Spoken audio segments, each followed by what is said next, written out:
बिस्मिल्लाहिर्रहमानिर्रहीम। अस्सलाम वालेकुम। बेटा, प्रीवियस टॉपिक में हम लोगों ने बैक्टीरिया की न्यूट्रिशन और रेस्पिरेशन के बारे में पढ़ा था। इस लेक्चर में हम लोग बैक्टीरिया की ग्रोथ और रिप्रोडक्शन की बात करेंगे। तो सबसे पहले बेटा याद रखिएगा, ग्रोथ की डेफिनेशन है इरिवर्सिबल इंक्रीज इन साइज और वॉल्यूम। किसी चीज के वॉल्यूम में या साइज में इस तरह अजाफा हो जाना कि वो अजाफा दोबारा वापस ना आए, इसे बेटा नाम दिया जाता है ग्रोथ। इसी तरह हमें रिप्रोडक्शन की डेफिनेशन का भी पता होना चाहिए। बेटा, ये वो तरीकाकार है जिसके जरिए जिंदा चीजें अपनी तादाद में, अपने नंबर्स में अजाफा करती हैं। तो चूंकि अभी हम लोग बैक्टीरिया की ग्रोथ और रिप्रोडक्शन की बात करेंगे, तो इसमें हम देखेंगे कि बैक्टीरिया किस तरह ग्रो करता है और किस तरह अपनी तादाद में अजाफा करता है। तो बेटा याद रखिएगा, अगर बैक्टीरियल ग्रोथ की बात की जाए तो bacterial growth commonly refers to increase in number of bacterial cells. It means bacteria unicellular organism है, ये अपनी तादाद में अगर अजाफा करेगा तो इसे तो रिप्रोडक्शन कहा जाना चाहिए। लेकिन बायोलॉजी में बैक्टीरियल सेल अगर डिवाइड हो, अपनी तादाद में अजाफा करें, अपनी कॉलोनी का साइज बड़ा करें, तो बेटा याद रखिएगा इसे भी बैक्टीरियल ग्रोथ ही कहा जाता है। Bacteria increase in number by an asexual mean of reproduction। अगर कोई हमसे पूछे कि बैक्टीरिया सेक्सुअल रिप्रोडक्शन करेगा या एसेक्सुअल, तो हम कहेंगे कि एसेक्सुअल रिप्रोडक्शन एक खास तरीके के जरिए होती है, जिस तरीके का बेटा नाम है बाइनरी फिशन। सेक्सुअल रिप्रोडक्शन के बारे में भी हम पढ़ेंगे इस लेक्चर के आखिरी पोर्शन में। तो पहले जरा एसेक्सुअल रिप्रोडक्शन की बात कर लेते हैं, यानी बाइनरी फिशन की बात करते हैं। In binary fission parent cell elongate. अगर आप बेटा इस सेल को, बैक्टीरियल सेल को गौर से देखें, मैंने इसे लेबल किया है। ये बाहर ब्लू कलर में आपको इसकी सेल वॉल नजर आ रही है, ब्लैक कलर में इसकी सेल मेम्ब्रेन है, और ये अंदर ब्लैक कलर का मैंने एक क्रोमोसोम बनाया है। यू कैन सी कि इसका कुछ ना कुछ साइज है। अगर आप इस डायग्राम को इस डायग्राम के साथ थोड़ा सा कंपेयर करें तो आप देखेंगे कि इसकी लेंथ थोड़ी सी कम है, जबकि इसकी लेंथ थोड़ी सी ज्यादा है। तो बाइनरी फिशन में सबसे पहला काम जो बेटा होता है, पेरेंट सेल इलांगेट्स, वो लंबा हो जाता है। इसीलिए मैंने यहां पर लिखा सेल एनलार्जमेंट, यानी सेल की लंबाई में इजाफा हो जाना। बेटा अगर आप इस सेल और इस सेल का कंपैरिजन करें तो जो पेरेंट क्रोमोसोम था वो रेप्लिकेट हो चुका है इधर, यानी दूसरा स्टेप क्या होगा बाइनरी फिशन में, रेप्लिकेशन ऑफ क्रोमोसोम।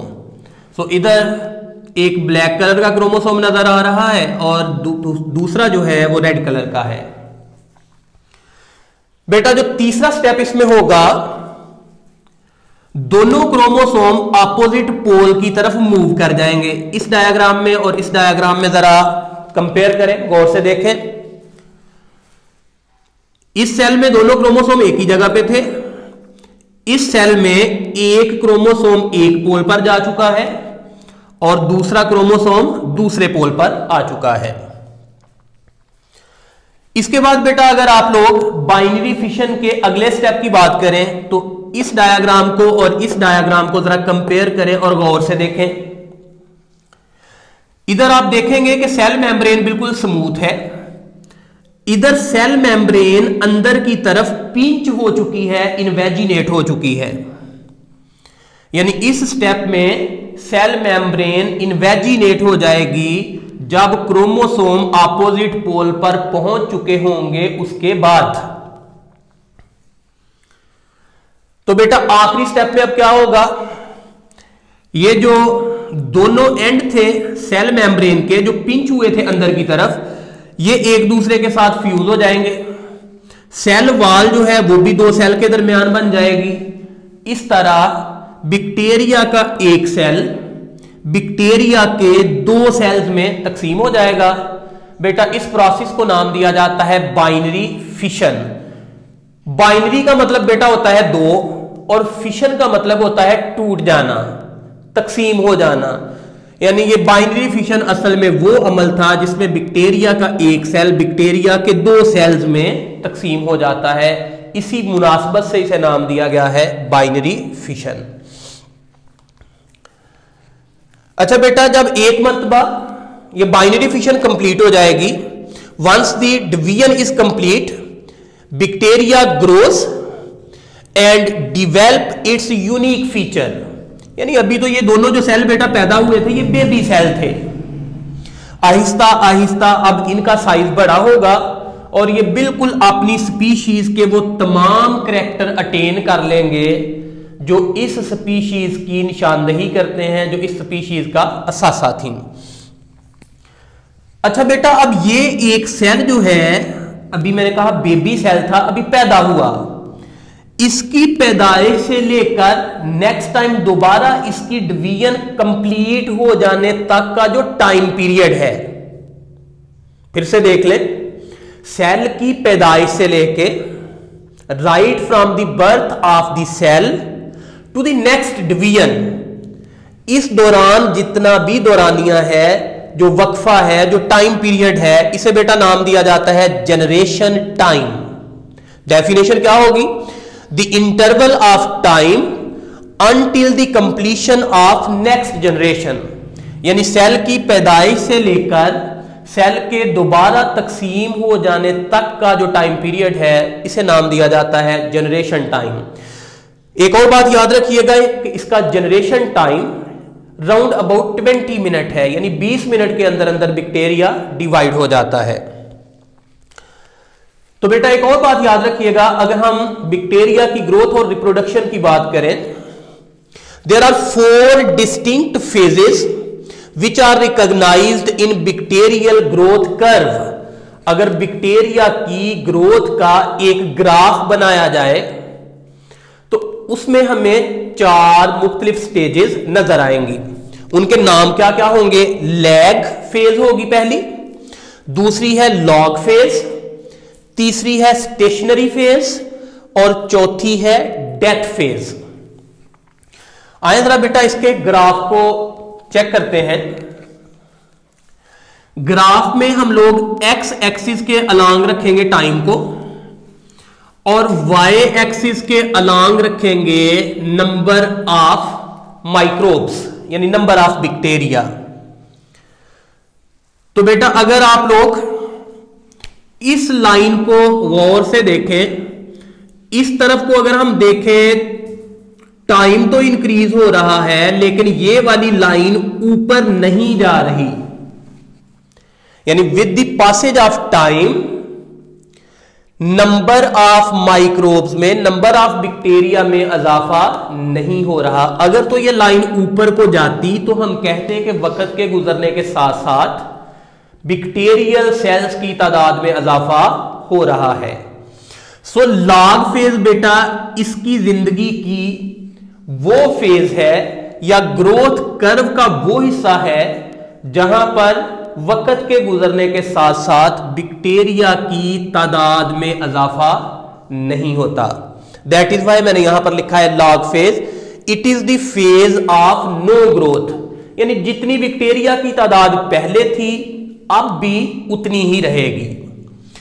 बेटा अगर आप इस ग्राफ के दूसरे हिस्से की तरफ गौर करें, इधर को टाइम इंक्रीज हो रहा है तो इस लाइन को अगर आप देखें तो ये बहुत ज्यादा स्टीप हो चुकी है, ऊपर की तरफ जा रही है, मतलब वक्त के गुजरने के साथ साथ तादाद में बहुत ज्यादा इजाफा हो रहा है। तो इसे बेटा कहा जाता है लैग फेज। तो what is the definition of lag phase? It is the phase of rapid growth, यानी एक्सपोनेंशियली बैक्टीरिया बहुत ज्यादा स्पीड के साथ अपनी तादाद में इजाफा करता है। बेटा अगर आप लोग इस कर्व का तीसरा हिस्सा देखें, यहां से लेकर यहां तक, तो वंस अगेन इधर को टाइम तो इंक्रीज हो रहा है, लेकिन ये कर्व ना तो ऊपर जा रही है ना ही नीचे आ रही है, जिसका मतलब क्या है कि ना तो बैक्टीरिया की तादाद में इजाफा हो रहा है और ना ही बैक्टीरिया की तादाद में कमी हो रही है। That is why this phase is known as stationary phase. So what is the definition?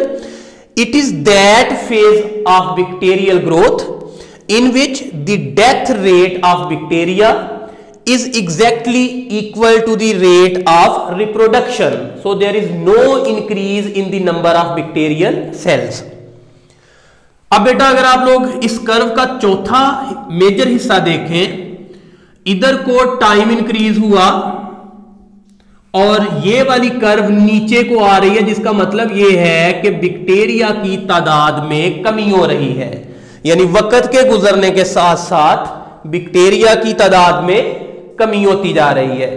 तो हम क्या कहेंगे कि ये इसकी ग्रोथ की वो फेज है जिसमें डेथ रेट ज्यादा है जबकि रिप्रोड्यूस करने का रेट कम है। मैं एक मरतबा बेटा फिर से जल्दी से इन 4 फेजेस को रिवाइज कर दूं। लॉग फेज बेटा वो फेज थी जिसमें बैक्टीरिया ग्रो नहीं करता लेकिन अपने आप को प्रिपेयर करता है डिवाइड होने के लिए। लैग फेज में ये रैपिडली ग्रो करता है, एक्सपोनेंशियली ग्रो करता है, यानी बहुत ज्यादा स्पीड के साथ ग्रो करता है और बड़ी तेजी से अपनी तादाद में इजाफा करता है। स्टेशनरी फेज, इसमें डेथ रेट और रिप्रोडक्शन रेट इक्वल हो जाता है, सो ना इजाफा होता है तादाद में ना ही कमी होती है। अगर डेथ फेज की बात करें तो बेटा इसमें डेथ रेट ज्यादा है, रिप्रोडक्शन रेट कम है, यानी शार्पली बैक्टीरिया की तादाद में कमी आती है। अच्छा बेटा ये तो थी बैक्टीरियल ग्रोथ कर्व, और अभी थोड़ी देर पहले मैंने आपको बताया था कि एसेक्सुअल रिप्रोडक्शन का तरीका था बाइनरी फिशन, और मैंने ये कहा था कि सेक्सुअल रिप्रोडक्शन के तरीके को लेक्चर के आखिर पे हम लोग स्टडी करेंगे। तो अगर हम बात करें बैक्टीरिया की, bacteria lack traditional sexual reproduction. अब इसमें आम रवायती सेक्सुअल रिप्रोडक्शन जैसा कि हम हायर एनिमल्स में, प्लांट्स में देखते हैं, वैसी ये नजर नहीं आती, लेकिन सेक्सुअल रिप्रोडक्शन से मिलता जुलता एक प्रोसेस है कॉन्जुगेशन, वो बैक्टीरिया में पाया जाता है। तो आइए जरा देखते हैं कि ये कॉन्जुगेशन क्या है। However some bacteria transfer genetic material from a donor, यानी वो बैक्टीरिया जो अपना जेनेटिक मटेरियल दूसरे को देगा, देने वाले बैक्टीरिया को बेटा नाम दिया जाता है डोनर, और वो बैक्टीरिया जो जेनेटिक मटेरियल को रिसीव करेगा that is known as recipient bacterium. So there are 2 types of bacteria, one has to donate its DNA and other has to receive its DNA. From a donor bacterium to a recipient bacterium through a process known as conjugation. तो बेटा conjugation में क्या होगा? Some conjugating bacteria use sex pili to transfer genetic material from one bacterium to another bacterium। अच्छा ये तो हमने बेटा पढ़ लिया कि कॉन्जुगेशन में जेनेटिक मटेरियल का तबादला होगा, एक बैक्टीरिया जेनेटिक मटेरियल देगा, दूसरा लेगा। सबसे पहला सवाल यह है कि किसकी मदद से ये डीएनए दिया जाएगा या रिसीव किया जाएगा। तो बेटा प्रीवियस टॉपिक में हम पढ़ चुके हैं कि बैक्टीरिया में पिल्लाई मौजूद होते हैं जो पिलन प्रोटीन के बने हुए होते हैं। फिर वहां पर हमने बैक्टीरिया में मौजूद फ्लैजिला का और पिल्लाई का कंपैरिजन भी किया था। तो वहां पे भी मैंने आपको बताया था कि पिल्लाई अटैचमेंट में मदद देते हैं। तो दोनों बैक्टीरिया के पिल्ली जो है ये एक दूसरे के साथ अटैच हो जाते हैं। यहां पर आप देखें ये पिल्ली है दोनों के पिल्ली एक दूसरे के साथ अटैच हो चुके हैं। ये इस वाले सेल का डीएनए है, ये इसका प्लाज्मिड है, ये इस सेल का डीएनए है। एक सेल को मैंने F पॉजिटिव सेल लिखा है, एक को F नेगेटिव सेल लिखा है। याद रखिएगा दोनों सेल्स की स्पीशीज एक दूसरे के साथ कंपैटिबल होनी चाहिए। अगर नॉन कंपैटिबल बैक्टीरिया एक दूसरे के करीब आएंगे तो वो जेनेटिक मटेरियल का तबादला एक्सचेंज बेटा नहीं कर सकेंगे। सो पहला काम क्या हुआ कॉन्जुगेशन में, दो बैक्टीरिया उनके सेक्स पिल्लाई एक दूसरे के साथ अटैच हुए, और दूसरा काम क्या होगा कि ये पिल्ली दोनों बैक्टीरिया को एक दूसरे की तरफ खींच लेंगे। इसीलिए मैंने यहां पर लिखा donor cell attach to the recipient cell with the help of pilus, pilus draws the cell together. दोनों के पिल्ली आपस में जुड़े, पिलस ने दोनों को एक दूसरे के करीब कर दिया। अच्छा, इसके बाद बेटा क्या होगा, अगर आप इस वाले हिस्से को और इस वाले हिस्से को गौर से देखें तो अब यहां इन दोनों सेल्स का साइटोप्लाज्म एक दूसरे के साथ कनेक्ट हो चुका है। इसलिए यहां पर लिखा cell contact one another. Contact करने का मतलब क्या था कि इसका साइटोप्लाज्म और इसका साइटोप्लाज्म इस ब्रिज के जरिए अब एक दूसरे के साथ मिक्स्ड है। अच्छा बेटा, तीसरे स्टेप में क्या होगा, ये जो प्लाज्मिड था F पॉजिटिव सेल के पास, ये डबल स्ट्रैंडेड डीएनए था। पहले भी हम इसके बारे में पढ़ चुके हैं कि इसमें हैवी मेटल रेजिस्टेंट जीन होते हैं, या फिर एंटीबायोटिक अगर अप्लाई की जाए तो इस प्लाज्मिड में मौजूद जीन उसके खिलाफ भी रेजिस्टेंट होते हैं। तो बेटा इसकी एक स्ट्रेन जो है वो इस सेल से इस नेगेटिव स्ट्रेन में आ जाएगी। अच्छा, ये पॉजिटिव और नेगेटिव आप अपनी मर्जी से नाम दे सकते हैं, ये कोई खास रूल एंड रेगुलेशन नहीं है इसका भी। तो इसने अपने प्लाज्मिड की एक स्ट्रेन इसको दे दी, इसलिए मैंने यहां पर लिखा one strand of plasmid strand migrate to the recipient cell, यानी एक इधर आ जाएगी। इसके बाद क्या होगा, जो इधर एक स्ट्रैंड आई थी वो भी रेप्लिकेट करेगी और डबल स्ट्रैंडेड डीएनए बन जाएगा। इधर जो एक रह गई थी वो भी डबल स्ट्रैंडेड डीएनए बन जाएगा। ये वाला सेल जो कि पहले F नेगेटिव सेल था, इसका प्लाज्मिड इधर आ जाने के बाद अब ये सेल हो गया है F पॉजिटिव। तो बेटा अब इंटरेस्टिंग बात यह है कि इसके पास पहले ये प्लाज्मिड नहीं था, अब आ गया है, तो इस सेल को इसका फायदा क्या होगा।